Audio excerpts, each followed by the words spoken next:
Since Dobbs, Democrats keep overperforming, winning, and Republicans keep struggling. This is Simon Rosenberg writing at the hopiumchronicles.com, which is a Substack newsletter. And Simon, he's pretty partisan Democrat, basically, but this is really good stuff. He's pulled it together. He said, we overperformed our 2020 results in 5 House special elections. This is in 2022, last year, the year before last, by an average of 7 points. He says, we blew out Kansas. Voter registration across the U.S. turned more Democratic. He says, despite high inflation, low Biden approval, and a media spitting red wave every day, in 2020, we outperformed in Arizona, Colorado, Georgia, Michigan, Minnesota, New Hampshire, Pennsylvania. We got a 59% in Colorado, 57% in Pennsylvania, 55% in Michigan, 54% in New Hampshire, picked up a Senate seat, state legislative chambers, governorships. Parties in power almost always lose mid-off-year elections. That would be 2022.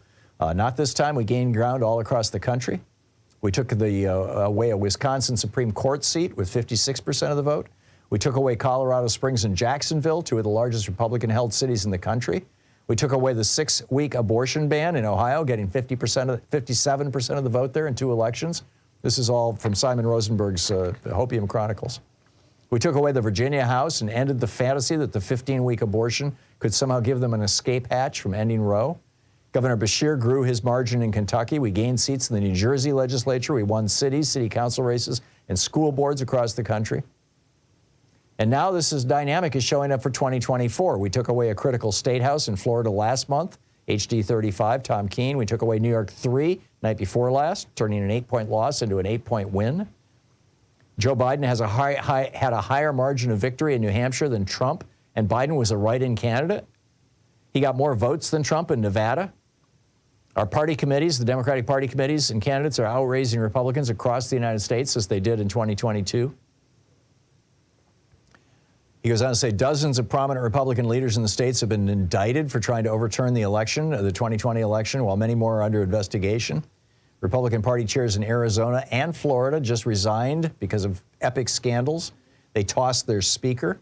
Trump wants to put his family in charge of the RNC so that he can basically steal the RNC's money and use it to pay his legal bills.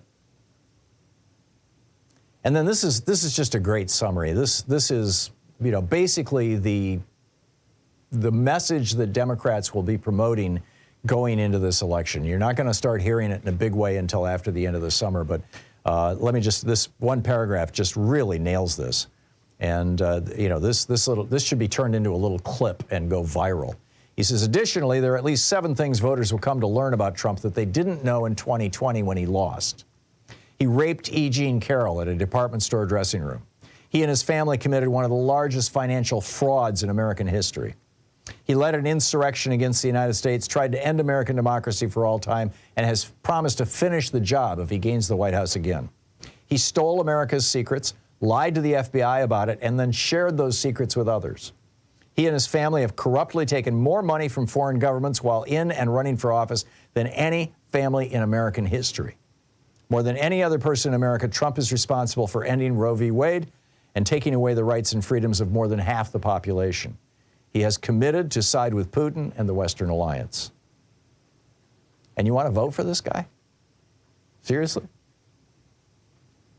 Right now, the economy is strong, although, Republicans are going to try and damage that in about 3 weeks when the government runs out of money. Just wait, I predict. Inflation is down, prices are falling, real wages are making enormous gains. There's no crime wave. Murder rates and violent crime rates are actually down right now, all across the United States. There's no war on energy. All forms of domestic energy, renewables, oil, gas broke records last year, 2023, which left the Republicans with basically only one issue, which was the border.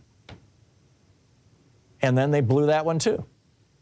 Democrats said, okay, cool, we'll go along with this. And Republicans were like, oh, no, we didn't mean it. We actually like the border being in chaos. It's just incredible. This is the summary. Republicans want Putin to win and the West to lose. Republicans want the border to be in chaos and migrants to keep flowing into the country. This is from Simon Rosenberg over at Hopium Chronicles. Republicans want the economy to crash. Women, people of color, they want them to lose more rights and freedoms. They want the planet to warm faster. They want 10-year-olds to carry their rapists' babies to term and for more women to die on the operating room table. They want tens of millions of Americans to lose their health insurance. They want more dead kids in our schools.